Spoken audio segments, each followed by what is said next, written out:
अस्सलाम वालेकुम। आज हम CC 3.1 वेल्डिंग इंस्पेक्शन में duties and responsibility of the welding inspector chapter 1 की स्टडी करेंगे और इसके साथ साथ जितने भी इम्पोर्टेड आंसर क्वेश्चन होंगे जिनके एग्ज़ाम में आने के चांसेस बहुत ज़्यादा होते हैं इन पर भी डिस्कस करेंगे। तो चले शुरू करते हैं। ISO BSEN 17637 एक विजुअल वेल्डिंग इंस्पेक्शन का कोड स्टैंडर्ड है। इसमें non destructive examination of fusion welding of visual inspection के लिए जितनी भी इंफॉर्मेशन चाहिए होती है वो इसी कोड से मिलती हैं। और CC जिस कंट्री में भी रिकमेंडेड होगा, खा वो न्यूक्लियर पाइपिंग कंस्ट्रक्शन हो, chemical industry, petrochemical, power station, submarine या एरोस्पेस इंडस्ट्री, इनकी विजुअल इंस्पेक्शन के लिए जितनी भी गाइडेंस इंस्ट्रक्शन चाहिए होती हैं वो इसी कोड से मिलती हैं। तो इसके लिए कुछ गाइडेंस नीचे दी हुई हैं, जैसा कि basic requirement for the welding inspection personal. एक वेल्डिंग इंस्पेक्टर की जो बेसिक रिक्वायरमेंट है, जैसा कि उसे रेलिवेंट कोड स्टैंडर्ड, जो कोड स्टैंडर्ड है, कोड स्टैंडर्ड का उसे पता होना चाहिए और जो WPS यूज़ हो रहा है उस WPS का उसे पता होना चाहिए। और साथ ही इसकी जो नज़र है,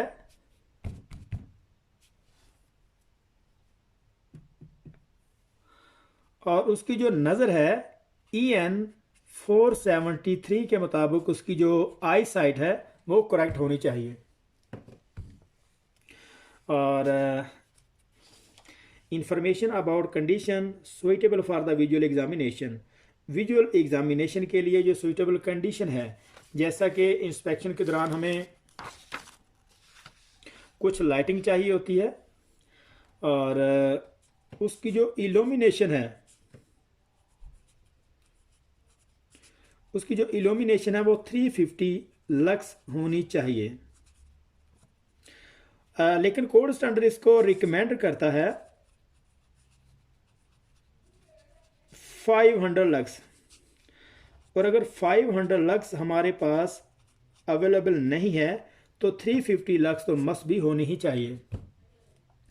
एक्सेस में जैसा कि हमें कितनी दूरी से हम इसकी इंस्पेक्शन कर सकते हैं, उसमें उसका डिस्टेंस कितना होना चाहिए और इसका जो वीविंग एंगल है, वीविंग एंगल कितना होना चाहिए, तो उसकी ये अभी हम एक छोटी सी ड्राइंग बना के इसको देखते हैं। तो एक्सेस में हम कितना दूर जो है डिस्टेंस उसकी इंस्पेक्शन कर सकते हैं, उसका वीविंग एंगल कितना होना चाहिए। तो जैसे कि ये हमारे पास एक बट जॉइंट है, तो इसकी जो सरफेस से, ये एक सरफेस है, आँख फॉर एग्जांपल ये हमारी आँख है और उसकी ऑब्जेक्ट की सरफेस से और आँख का जो डिस्टेंस है वो 600 मिलीमीटर जो है मैक्सिमम होना चाहिए। और इसका जो मिनिमम डिस्टेंस है वो 150 मिलीमीटर होना चाहिए।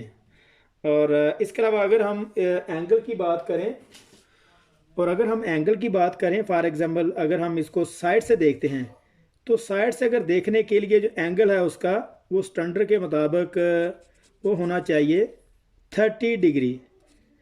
30 डिग्री से कम हम इसकी इंस्पेक्शन नहीं कर सकते, not to be less than 30 degree. तो 30 डिग्री से या फिर मैक्सिमम 600 मिलीमीटर से या फिर मिनिमम 150 मिलीमीटर से अगर हम इससे हटकर इस पर इंस्पेक्शन करते हैं तो ये कोड की वायलेशन होगी। Information about aids that may be needed helpful for the inspection.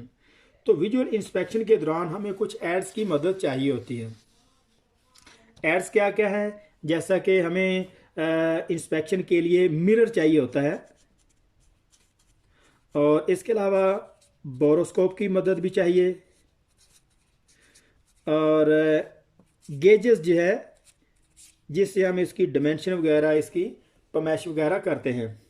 तो अगर फॉर एग्जांपल मिरर की भी वहाँ पे एक्सेस नहीं है, जैसे कि अगर कोई ऐसी विजुअल इंस्पेक्शन के लिए कुछ कंडीशन है कि हमारी आंख वहाँ पे नहीं पहुँच सकती, तो वहाँ हम कुछ एड्स की मदद ले सकते हैं। उसमें मिरर है, बोरोस्कोप है, गेजेस वगैरह हैं। और अगर हमारी जो है मिरर की भी वहाँ पे एक्सेस नहीं है, मिरर वहाँ पे नहीं पहुँच सकता, बहुत ज़्यादा कोई कन्फाइन स्पेस है, तो वहाँ पे हम क्या करेंगे कि बोरोस्कोप की मदद लेंगे।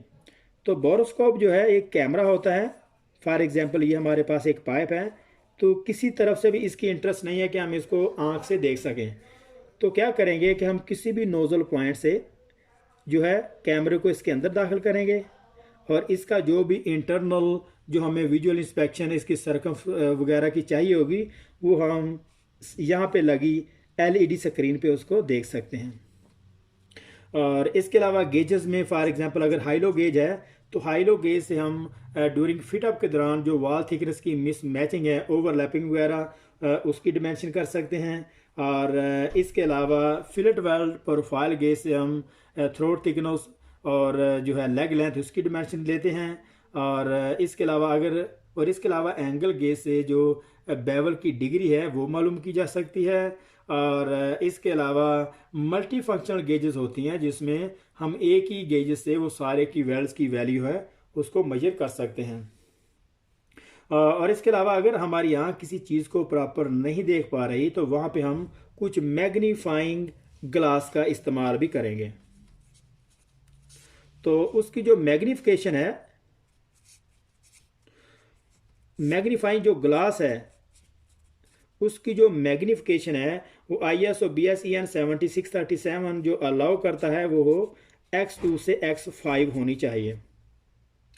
और इसके अलावा अगर इंस्पेक्शन के लिए लाइट बहुत ज़्यादा कम है, बहुत ज़्यादा अंधेरा कहीं, तो वहाँ पे हम कुछ ऑक्सिलरी लाइट का भी इस्तेमाल करेंगे। तो इसके अलावा मीटर टेप वगैरह है, वर्नियर कैलिपर है, वॉच है, पेन पेंसिल है, कुछ लॉग्स बुक हैं। तो इस तरह से ये हम एज एड्स के तौर पर इंस्पेक्शन के लिए हम इस्तेमाल करते हैं।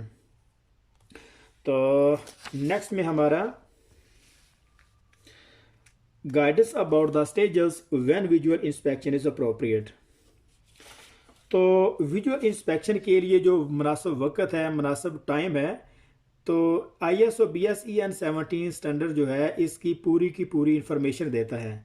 जैसे कि स्टैंडर्ड कहता है कि अगर कोई हाई इंटेग्रिटी या क्रिटिकल मटेरियल है, जैसे कि प्रेशर वेसल वगैरह, पाइप वगैरह, तो उसकी जो विजुअल इंस्पेक्शन 3 स्टेजेस में होगी।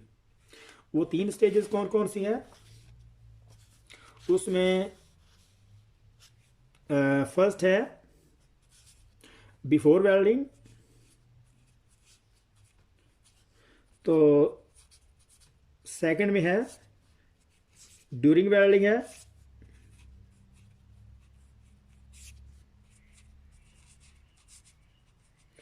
तो थर्ड में है आफ्टर वेल्डिंग।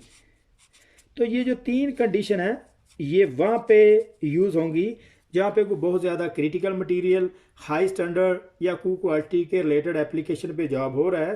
तो ये वहाँ पे तीनों की तीनों जो कंडीशन है विजुअल इंस्पेक्शन के दौरान इस्तेमाल होंगी।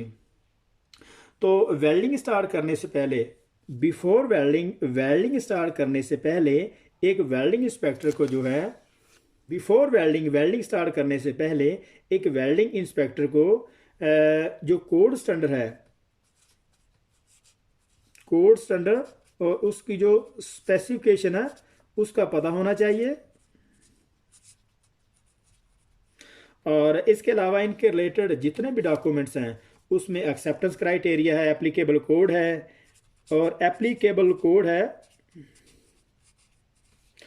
एक इंस्पेक्टर को इसकी इंफॉर्मेशन होनी चाहिए, क्योंकि इसी के लिहाज से हमारा फैब्रिकेशन हो रहा है। और इसके अलावा जो एक्सेप्टेंस क्राइटेरिया है, एक्सेप्टेंस क्राइटेरिया का पता होना चाहिए, क्योंकि इसी के लिहाज से हमारा जितना भी इम्परफेक्शन है वो इसी की वजह से एक्सेप्ट या रिजेक्ट होगी। और इसके अलावा ITP है, इंस्पेक्शन ट्रस्ट प्लान है, तो QAP है, क्वालिटी इंश्योरेंस प्लान है, और चेक लिस्ट का एक वेल्डिंग इंस्पेक्टर को पता होना चाहिए। और इसके अलावा जो सबसे इम्पोर्टेंट जो है वो ड्राइंग, क्योंकि ड्राइंग इसलिए ऐसे इम्पोर्टेंट है कि जितने भी हमारी फैब्रिकेशन हो रही है वो उसकी जो जितनी भी डायमेंशन है और इसका जो फिटअप है वो हमें ड्राइंग से ही उसका पता चलता है। तो ड्राइंग की जितनी भी इंफॉर्मेशन है एक वेल्डिंग इंस्पेक्टर को उसको अच्छे से स्टडी होनी चाहिए, उसके मतलब अच्छी जानकारी होनी चाहिए। और इसके अलावा QC जो फाइनल QC प्रोसीजर है, क्यूसी प्रोसीजर का एक वेल्डिंग इंस्पेक्टर को पता होना चाहिए, और इनके रिलेटेड क्वालिटी कंट्रोल के रिलेटेड जितने भी डॉक्यूमेंट्स हैं उन डॉक्यूमेंट्स का एक वेल्डिंग इंस्पेक्टर को इन सब से फेमिलियर होना चाहिए, और जिस इंस्ट्रूमेंट से आप इंस्पेक्शन कर रहे हैं इसकी प्रॉपर कैलिब्रेशन होना चाहिए और वो अच्छी कंडीशन में हो। और नेक्स्ट में हमारा है एक वेल्डिंग इंस्पेक्टर के जो पर्सनल एट्रीब्यूट हैं। वेल्डिंग इंस्पेक्टर के पर्सनल एट्रीब्यूट, एक वेल्डिंग इंस्पेक्टर की जो खूबियां हैं उसमें होनेस्टी हो, ईमानदार हो, फील्ड नॉलेज है, फील्ड का अच्छा खासा उसमें तजर्बा होना चाहिए, good standard literacy and numeracy, उसकी जो बेसिक क्वालिफिकेशन है, और मैथमेटिकली भी वो अच्छा हो, हिसाब किताब में भी अच्छा हो, और इसके अलावा he should be a good communicator. एक वेल्डिंग इंस्पेक्टर की क्लाइंट के साथ अच्छी डीलिंग और बोलचाल की उसमें स्किल होनी चाहिए। A good level of the general fitness, उसकी अपनी जो फिटनेस है वो भी अच्छी होनी चाहिए। और इसके अलावा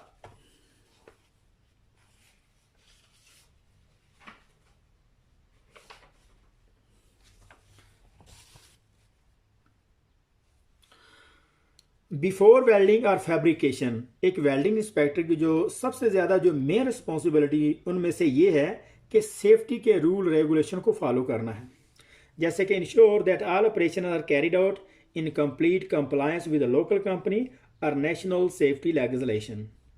इस चीज़ का इंश्योर करना है कि जितना भी एक्टिविटी काम के रिलेटेड हो रही है वो लोकल कंपनी और नेशनल सेफ्टी रूल रेगुलेशन के मुताबिक हो रही है।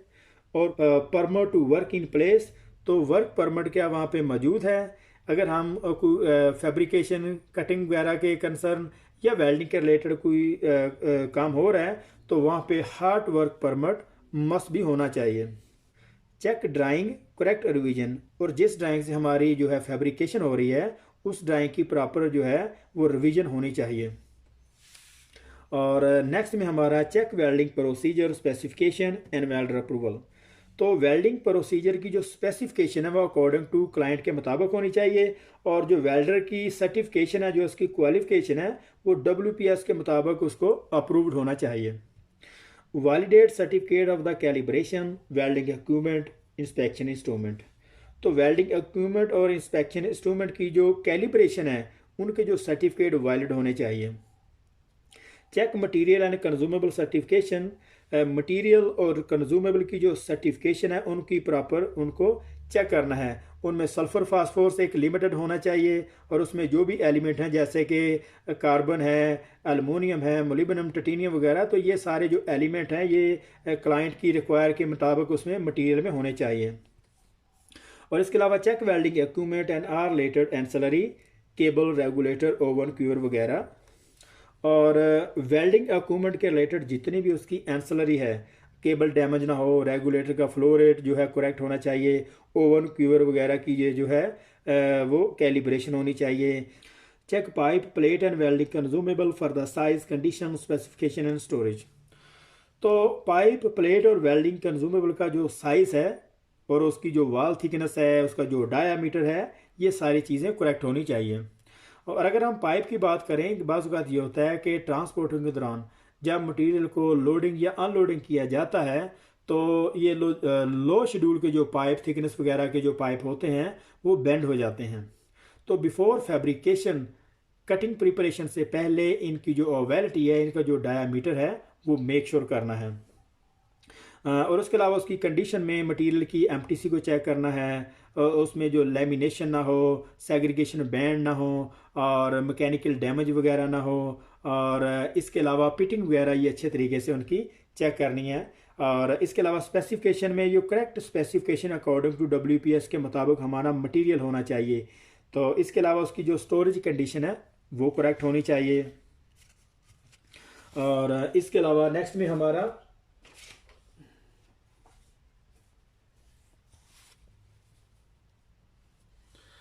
Marking out preparation and setup. तो कटिंग प्रिपरेशन के दौरान जो हमें मार्किंग चाहिए होती है, जो फिटअप है उसका, तो उसकी बात करते हैं। Method of the cutting weld preparation, pre heat for the thermal cutting if applicable. तो अगर हम थर्मल कटिंग से किसी की कटिंग प्रिपरेशन हो रही है, मतलब किसी मटेरियल को काट रहे हैं, तो उसकी जो है प्री हीटिंग करना बहुत ज़रूरी है, क्योंकि हाई लाइट टाइप अगर उसकी जो कटिंग प्रिपरेशन होती है बगैर प्री हीटिंग के, तो मटेरियल के जो है मेटोलॉजिकली उसमें प्रॉब्लम आ सकती है। और इसके अलावा correct preparation, relevant bevel angle, root face, root gap, root radius, और उसकी जो कटिंग प्रिपरेशन हो रही है उसका जो करेक्ट बेवल एंगल होना चाहिए, उसका root face, root gap, root radius वगैरह और लैंड वगैरह, ये अकॉर्डिंग टू WPS के मुताबिक होना चाहिए। Correct pre welding distortion control, tacking, bridging, jigs, lineup, clamp वगैरह। तो अगर हम कोई टैकिंग वगैरह किसी टैकिंग या ब्रिजिंग से कर रहे हैं, या अगर हमने किसी क्लैम्प वगैरह से होल्ड किया हुआ, तो मेक श्योर करना कि ये करेक्ट है। तो ऐसा ना हो कि ड्यूरिंग वेल्डिंग उसमें जो कंट्रैक्शनल स्ट्रेसेस की वजह से उसमें कोई डिस्टोर्शन वगैरह या उसमें टेढ़ापन आ जाए। तो ये चीज़ें बिफोर टैकिंग इनको मेक श्योर करना है। Correct level and method of the pre heat applied prior to tack welding. तो टैकिंग से पहले क्या हमने करेक्ट जो मेथड है प्री हीट का, क्या हमने उसको अप्लाई किया है।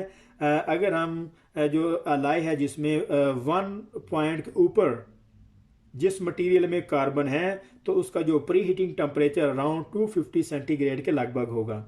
और अगर तो 048% कार्बन है, तो उसका जो प्री हीटिंग टेम्परेचर अराउंड मतलब अबव जो है 100 सेंटीग्रेड के लगभग होगा। तो ये उसका जो प्री हीटिंग मेथड है, इसको अकॉर्डिंग टू मटेरियल स्पेसिफिकेशन के मुताबिक इनको मेक श्योर करना है।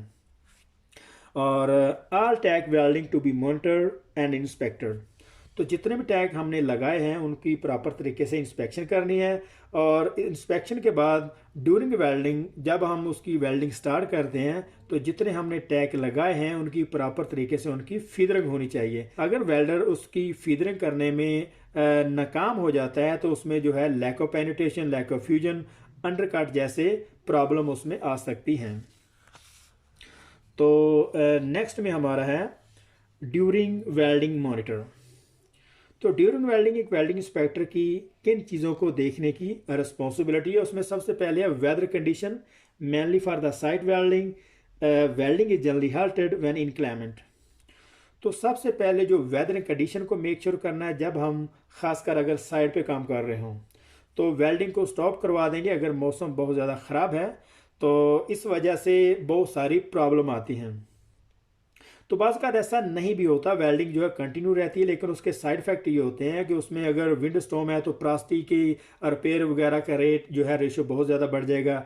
और अगर कोई रेनी वेदर कंडीशन है तो उसकी वजह से हाइड्रोजन क्रैकिंग इंड्यूस्ड होने के चांस उसमें होते हैं। तो इनको जो है स्ट्रिक्टली इनको स्टॉप करवाना है। इसके अलावा pre heat value, heating method, location and control method. तो उसके अलावा उसकी ड्यूरिंग वेल्डिंग उसकी जो प्री हीट वैल्यू हो उसको मेंटेन रखना है। और नेक्स्ट में हमारा है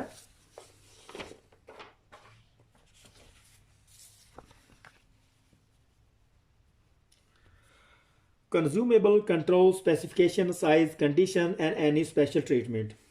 तो ड्यूरिंग वेल्डिंग जो हमारा कंज्यूमेबल है, जैसा कि अगर फिलर वायर है या इलेक्ट्रोड वगैरह हैं, तो उनकी करेक्ट स्पेसिफिकेशन और साइज में वो करेक्ट होने चाहिए, अकॉर्डिंग टू WPS के मुताबिक होने चाहिए। और कंडीशन में ये मेक श्योर करना है कि अगर हम इलेक्ट्रोड इस्तेमाल कर रहे हैं तो उसकी इलेक्ट्रोड की जो फ्लक्स कोडिंग है, उसकी जो बेसिक कोडिंग है वो डैमेज हो सकती है। ठीक है, एक्सपायर इलेक्ट्रोड होने की वजह से उसमें क्रैक, चिप्स या उसमें रस्ट वगैरह के। और उसके अलावा उसकी जो एनी स्पेशल ट्रीटमेंट है, तो अगर हम 17-18 इलेक्ट्रोड कार्बन स्टील के इस्तेमाल कर रहे हैं तो उसकी स्पेशल ट्रीटमेंट ऐसे होगी कि उसकी जो बेकिंग टेम्परेचर है वो around 300 centigrade to 350 centigrade 2 hour के लिए उसको बेक किया जाएगा। और उसके बाद उसका जो स्पेसिफिक होल्डिंग पॉइंट के बाद जब वेल्डर को जो क्यूवर में इलेक्ट्रोड इशू किए जाएंगे, तो उसका जो अराउंड टेम्परेचर 70 डिग्री के अराउंड बोर्ड वो मेंटेन होना चाहिए। Welding process and related variable parameter. तो वेल्डिंग प्रोसेस के रिलेटेड जो भी उसके वेरिएबल पैरामीटर हैं, उसमें वोल्टेज है, एम्परेज है, ट्रैवल स्पीड वगैरह है, तो ये स्ट्रिक्टली इसको मेंटेन रखना है। अगर इसको वेल्डर जो है मेंटेन रखने में जो प्रॉपर नहीं रख पा रहा, अगर travel speed for example fast है, तो उसका नुकसान क्या होगा, एक तो हमारी जो डिपॉजिट है रिक्वायरमेंट के मुताबिक नहीं होगी। और इसके अलावा उसकी जो अगर हमारी ट्रैवल स्पीड जो है बहुत ज़्यादा फास्ट है, एक तो हमारी जो डिपॉजिट है वो कम होगी, और इसके अलावा एक मटेरियल को जो स्पेसिफिक उसको टेम्परेचर चाहिए होता है वो नहीं मिलेगा, और इस वजह से उसमें हाइड्रोजन आने के चांस भी होंगे। और अगर हमारी ट्रैवल स्पीड बहुत कम है और हमारी जो विड्थ है, ओसिलेशन जो वीविंग एंगल है वो बहुत ज़्यादा वाइड होगा, और इस वजह से मटेरियल में जो है हार्डनेस आने के चांस, मटेरियल जब थर्मल इफेक्ट उसका बढ़ेगा हीटिंग टेम्परेचर, तो इस वजह से उसमें हार्डनेस होने के चांस भी होंगे। तो ये चीज़ें मेक श्योर करनी हैं। वेल्डिंग एंड पर्जिंग गैसेस, तो ड्यूरिंग वेल्डिंग जो शील्डिंग गैस है और जो पर्जिंग गैस है, अगर हम कोई रिएक्टिव मेटल जिस तरह के स्टेनलेस स्टील है, अल्मोनियम है, कॉपर है, निकल वगैरह की अगर वेल्डिंग कर रहे हैं तो उसकी जो शील्डिंग गैस है वो अकॉर्डिंग टू WPS के मुताबिक होनी चाहिए। और welding condition for the root run, hard pass and all subsequent run and inter run cleaning.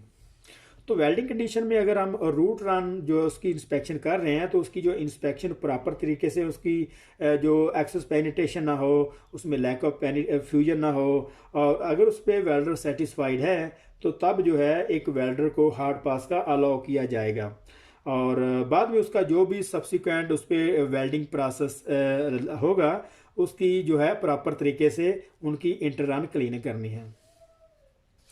और नेक्स्ट में हमारा मिनिमम एंड और मैक्सिमम अंडरपास टेम्परेचर। तो ड्यूरिंग वेल्डिंग जो हमारा मिनिमम और जो मैक्सिमम इंटरपास टेम्परेचर है इसको मेंटेन रखना है, क्योंकि ये बहुत ज़्यादा मैटर करता है हाइड्रोजन को कंट्रोल करने में और मटेरियल की टफनेस को बरकरार रखने के लिए। और इसके अलावा नेक्स्ट हमारा आफ्टर वेल्डिंग, अगर हमारी कंपोनेंट कंप्लीट हो जाती है तो उसके बाद एक वेल्डिंग इंस्पेक्टर की जो सबसे बड़ी जिम्मेदारी है वो ये है कि carried out visual inspection of the welder joint including dimensional aspect. तो उसकी जो प्रॉपर तरीके से इंस्पेक्शन करनी है, उसका वेल्ड अपीयरेंस कैसा है ये मेक श्योर करना है, उसमें आर्क स्ट्राइक ना हो, उसमें जो है स्पैटर वगैरह ना हो, और उसकी जो डिमेंशन वो चेक करनी है, और उसमें डिस्टोर्शन वगैरह ना हो। तो ये सारी चीज़ें उनको प्रॉपर तरीके से इंस्पेक्टर को चेक करना होंगी। और साथ ही ये कि जिस वेल्डर ने उसको कंप्लीट किया है, उस बट वेल्ड को उसको कंप्लीट किया है, उसी की सेम उसी वेल्डर की उस पर जो उसकी आइडेंटिफिकेशन मार्क होनी चाहिए। तो बाज़ औक़ात ऐसा नहीं भी होता, तो ये जो है बिल्कुल अनएक्सेप्टेबल है। Check and monitor entity requirement, और उसके बाद उस पर जो भी एंटिटी की रिक्वायरमेंट होगी, अगर RT है, UT है, PT है, जो भी रिक्वायरमेंट होगी उसकी जो है रिक्वेस्ट जो है बनानी होगी। और उसके अलावा जो भी एंटिटी ऑपरेटर उसको जो है इस मेथड को हैंडल करने वाला है उसके जो है सर्टिफिकेशन चेक करनी है कि क्या है वो इस काबिल है कि इसको जो प्रॉपर तरीके से हैंडल कर सके।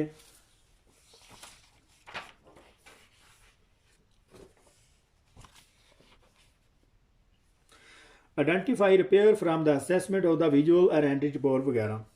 और अगर एंटिटी के बाद अगर उसमें से कोई रिपेयर वगैरह आता है तो उसकी प्रॉपर तरीके से असेसमेंट करनी है, से मार्क वगैरह करना है, और ये सब कंप्लीट होने के बाद उस पर जो पोस्ट वेल्ड हीट ट्रीटमेंट जो है वो करना होगा, और उसका जो हीटिंग टेम्परेचर है, उसका होल्डिंग सोकिंग पॉइंट है, और जो उसका कूलिंग रेट का जो चार्ट है उसको प्रॉपर तरीके से वॉच करना है। और इसके अलावा अगर हम पाइपलाइन या प्रेशर वेसल पे काम कर रहे हैं तो उसकी हाइड्रो टेस्टिंग का प्रोसीजर भी चेक करना है। और उसके अलावा जो रिपेयर का प्रोसीजर होगा, रिपेयर का प्रोसीजर जो है हम ये जब रिपेयर का चैप्टर आएगा तो उसकी जो भी एग्जीक्यूशन प्रोसीजर है उसको कैसे उस पर एग्जीक्यूट किया जाता है ये हम रिपेयर के प्रोसीजर में इसकी जो तफसील है इसका जो है इस पर डिस्कस करेंगे।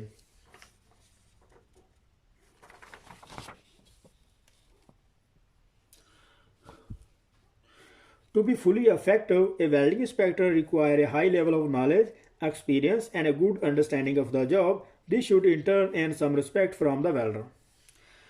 अपने काम को मौसर अंदाज से करने के लिए एक वेल्डिंग इंस्पेक्टर के पास अच्छा नॉलेज, फील्ड का अच्छा खासा तजर्बा होना चाहिए, और वो ये है कि अपना काम को वो अच्छे तरीके से समझता हो। और ये सब एक वेल्डिंग इंस्पेक्टर के लिए वेल्डर के दिल में रिस्पेक्ट पैदा करती हैं। Good welding inspector should carry out their duty competently, use their authority wisely, and be constantly aware of their responsibility. एक अच्छा वेल्डिंग इंस्पेक्टर जो है अपनी जो ड्यूटी है वो कॉम्पिटेंटली से, जिम्मेदारी से, अथॉरिटी समझदारी से और हमेशा अपनी जिम्मेदारियों से आगाह रहता है। The main responsibility of the welding inspector are, एक वेल्डिंग इंस्पेक्टर की जो मेन जिम्मेदारी है वो ये है कि उसमें ऑब्जर्व करना है all relevant action related to the weld quality throughout the production. This will include a final visual inspection of the weld area. To record or logs all production inspection point relevant to the quality, including a final map and report sheet showing all identified welding imperfection. To compare all reported information with the acceptance criteria within the applied application standard. Submit a final inspection report of your finding to a QA/QC department for the analysis and any remedial action. वो ये कह रहा है कि एक welding inspector की जो quality के रिलेटेड जो मेन जिम्मेदारी है वो ये है कि वेल्डिंग का जितना भी काम हो रहा है इनको प्रॉपर तरीके से वॉच करना है और जितने भी वेल्ड्स हुए हैं इनकी विजुअल इंस्पेक्शन करनी है और विजुअल इंस्पेक्शन और एंटिटी के बाद इसकी जो भी इम्परफेक्शन वाजिया होंगे इनकी एक फाइनल रिपोर्ट तैयार करनी है और इम्परफेक्शन को अप्लाइड एप्लीकेशन स्टैंडर्ड के मुताबिक एक्सेप्टेंस क्राइटेरिया के साथ कंपेयर करके इनको एक्सेप्ट या रिजेक्ट करना है और फाइनल इंस्पेक्शन के लिए जो रिपोर्ट QA/QC डिपार्टमेंट को रेमेडियल एक्शन या एनालिसिस के लिए फिर ट्रांसफ़र करना होगी क्योंकि वही डिसाइड करेंगे कि इम्परफेक्शन एक्सेप्ट है और फाइनल इंस्पेक्शन के लिए जो रिपोर्ट है QA/QC डिपार्टमेंट को रेमेडियल एक्शन या एनालिसिस के लिए ट्रांसफ़र करना होगी क्योंकि फिर वही इनको जो है वो डिसाइड करेंगे कि इम्परफेक्शन एक्सेप्ट करना है या रिजेक्ट। और यहाँ पे हमारा जो चैप्टर ख़त्म हो रहा है और अब हम इसके जितने भी इसके आंसर क्वेश्चन होंगे वो उस पर डिस्कस करेंगे। European standard non destructive examination of fusion weld के हिसाब से जो विजुअल एग्जामिनेशन का कौन सा कोर्स स्टैंडर्ड है उसमें ए में EN 28 है, EN में 499 है, C में EN 287 है, D में EN 7637 है। इसका जो करेक्ट आंसर होगा वो होगा D 17637। तो नेक्स्ट में हमारा है Visual inspection of the fabricated item for a high integrity application should cover inspection activity. जब हम किसी हाई क्वालिटी के रिलेटेड कंपोनेंट की इंस्पेक्शन करते हैं तो इंस्पेक्शन करते वक्त कौन सी जो एक्टिविटी है उनको जो है देखना होगा। उसमें A में before during and after welding है, B में बिफोर वेल्डिंग ओनली, C में आफ्टर वेल्डिंग ओनली या फिर D में during welding and after welding only. इसका जो करेक्ट आंसर होगा वो होगा A before during and after welding only. तो नेक्स्ट में हमारा है Which group of the welder is most likely to require continuous monitoring by a welding inspector?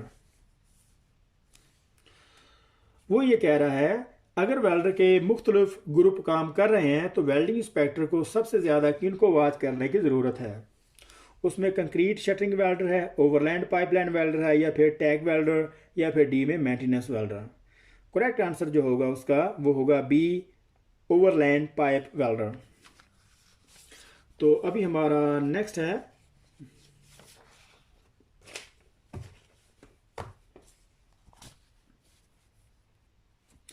The main cause of the porosity in welder joint is.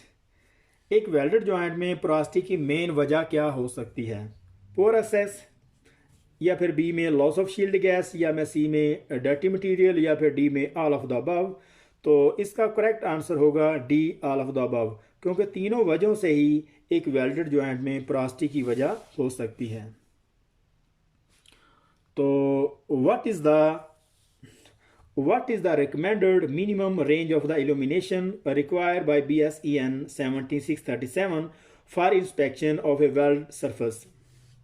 वो ये कह रहा है कि BS-EN 17637 ने वेल्ड सरफेस की इंस्पेक्शन के लिए कौन सी मिनिमम लाइट रिकमेंड की है। उसमें 90 to 125 लक्स है, B में 150 to 250 लक्स है, C में 350 to 500 लक्स है या फिर D में 35 to 50 लक्स। इसका करेक्ट आंसर होगा जो है C 350 to 500 lux. Why would visual inspection of the excess weld metal at the bottom of the cross country pipeline be important? वो ये कह रहा है कि पाइपलाइन की एक्सेस वेल्ड मैटर की बॉटम एरिया को इंस्पेक्शन करना क्यों ज़रूरी है, मतलब ओवरहेड की जो पोजीशन है उसको इंस्पेक्शन करना क्यों ज़रूरी समझा जाता है। ए में welder always forget to the weld the bottom, तो वेल्डर क्या बॉटम एरिया पे हमेशा भूल जाता है इस वजह से, या फिर it is the most difficult area to the weld, या फिर वो बहुत ज़्यादा मुश्किल एरिया है, या फिर सी में it is the dirty part of the pipe at is the near the ground, या फिर ग्राउंड के साथ होने की वजह से थोड़ा डर्टी है इस वजह से, या फिर it is the most difficult area to the radiograph, या फिर रेडियोग्राफ के हवाले से थोड़ा डिफ़िकल्ट है। इसका जो करेक्ट आंसर होगा वो होगा it is the most difficult area to the weld. 7 में इसका करेक्ट आंसर होगा बी।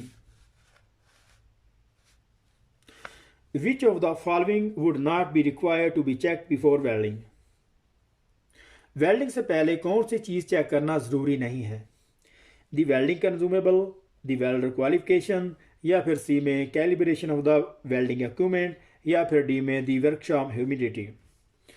तो जो चेक करना ज़रूरी नहीं है उसमें इसका जो करेक्ट आंसर होगा वो होगा डी, दी वर्कशॉप ह्यूमिडिटी, क्योंकि वेल्डिंग इक्विपमेंट की जो कैलिब्रेशन है उसको चेक करना भी ज़रूरी है, वेल्डर क्वालिफिकेशन को भी और वेल्डिंग कंज्यूमेबल को भी। इसका जो करेक्ट आंसर होगा वो है डी। तो अभी हमारा नेक्स्ट है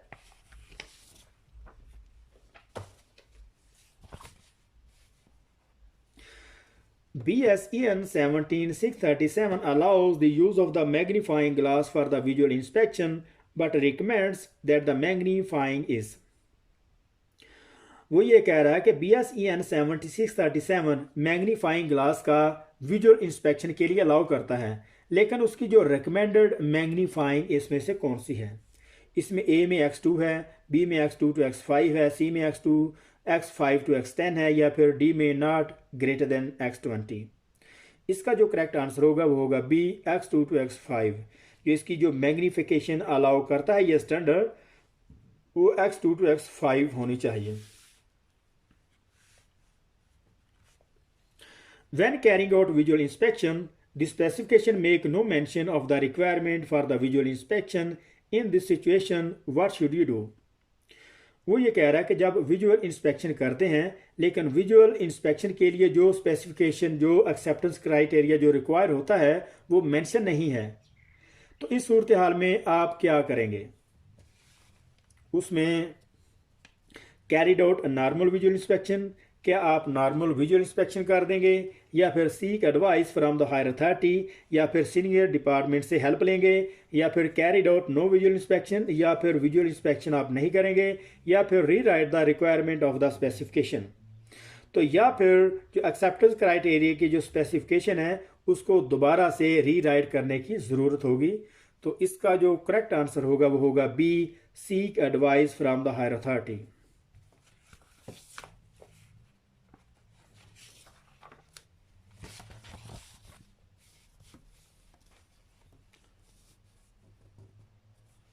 Who is the responsible for the site safety? Site safety के लिए कौन जिम्मेदार है। उसमें साइट क्वालिटी इंजीनियर, या वेल्डिंग सुपरवाइजर, या अप्रूव्ड सेफ्टी इंजीनियर, या फिर डी में एवरीवन।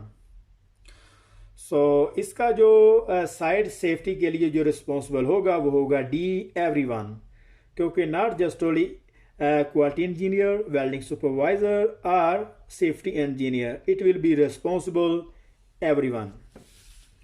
सो हमारा नेक्स्ट होगा to assess the surface of the weld for the direct inspection, the distance from the surface to the eye should be maximum of.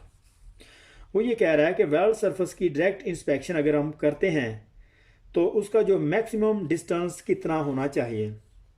ए में 200 millimetre, B में 600 millimetre, सी में 60 millimetre और D में 6000 millimetre. इसका जो correct answer होगा वो होगा B, 600 millimetre.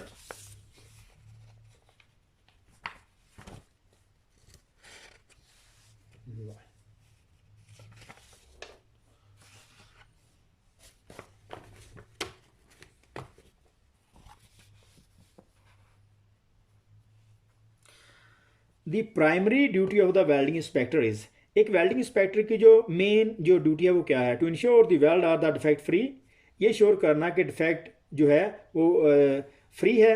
To ensure all worker have identity card, ये श्योर करना कि जितने भी एम्प्लॉय हैं उनके आइडेंटिटी कार्ड मौजूद हैं। या फिर to the work job specification, तो या फिर डी में to ensure all welding and associated activities are carried out in accordance with the procedure and specification. इसका जो करेक्ट आंसर होगा वो होगा डी, क्योंकि ये इंश्योर करना है वेल्डिंग इंस्पेक्टर को कि जितना भी काम हो रहा है वो अकॉर्डिंग टू प्रोसीजर और स्पेसिफिकेशन के मुताबिक हो रहा है। करेक्ट आंसर होगा इसका डी। तो अभी हमारा नेक्स्ट है, A duty not normally undertaken by the welding inspector is to. आमतौर पर जो वेल्डिंग इंस्पेक्टर की ड्यूटी नहीं है, check the condition of the consumables, या फिर बी में check the condition of the parents material, या फिर सी में मेजर रेसिडुअल स्ट्रेसेस, या फिर डी में चेक कैलिब्रेशन सर्टिफिकेट। इसका जो करेक्ट आंसर होगा वो होगा सी। इस जो है क्वेश्चन के मुताबिक इसका करेक्ट आंसर होगा सी, क्योंकि चेक कैलिब्रेशन जो है सर्टिफिकेट उसको भी चेक करना ज़रूरी है, condition of the parents material को भी और कंडीशन ऑफ द कंज्यूमेबल को भी चेक करना ज़रूरी है। जो आमतौर पर ज़रूरी नहीं समझा जाता वो होगा मेजर रेसिडुअल स्ट्रेसेस। इसके अलावा हमारा नेक्स्ट है,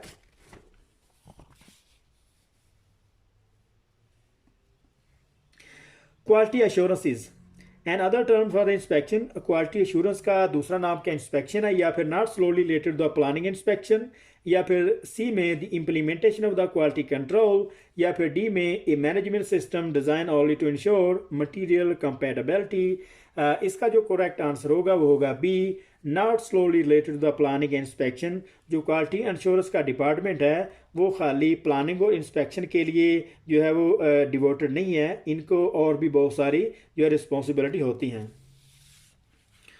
और if a welding inspector is instructed to determine the visual acceptability of a butt the acceptance criteria has not been specified, his course of action should B.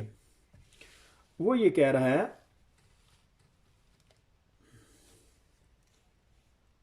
अगर welding inspector को butt welds की visual inspection का कहा गया है लेकिन acceptance criteria specified नहीं है, इस सूरत हाल में वेल्डिंग इंस्पेक्टर को क्या करना चाहिए?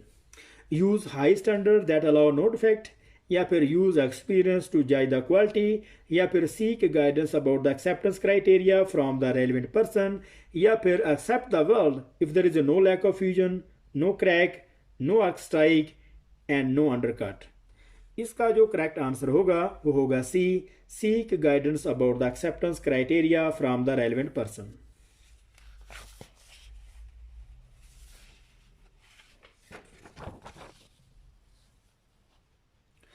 A welding inspector must know how to interpret radiographs.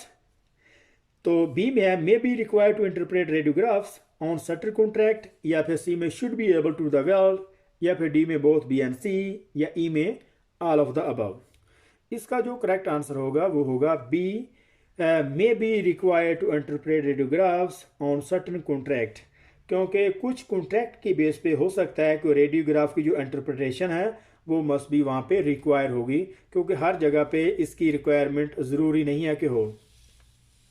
और नेक्स्ट में हमारा है a welding inspector main attribute include. एक वेल्डिंग इंस्पेक्टर की जो मेन खूबियाँ जो होनी चाहिए उसमें से इसमें कौन सी हैं? नॉलेज एंड एक्सपीरियंस, क्या उसके पास तजर्बा फील्ड का और इल्म होना चाहिए, या फिर बी में लिटरेसी एंड न्यूमरेसी, या फिर उसकी जो क्वालिफिकेशन है या फिर मैथमेटिकली में अच्छा हो, या फिर सी में होनेस्टी एंड इंटेग्रिटी, या फिर वो ईमानदार हो, या फिर डी में ऑल ऑफ द अबव। तो इसका जो करेक्ट आंसर होगा वो होगा ऑल ऑफ द अबव, क्योंकि सारी की सारी खूबियाँ एक वेल्डिंग इंस्पेक्टर में चाहिए होती हैं। तो यहाँ पे ये जो चैप्टर है यहाँ पे ख़त्म हो रहा है। और अगर ये वीडियो पसंद आई है तो इसको सब्सक्राइब कीजिए, लाइक कीजिए और बेल आइकन को प्रेस कीजिए ताकि हर नई आने वाली इन्फॉर्मेटिव वीडियो आपको मिल सके। तब तक के लिए अल्लाह हाफिज़।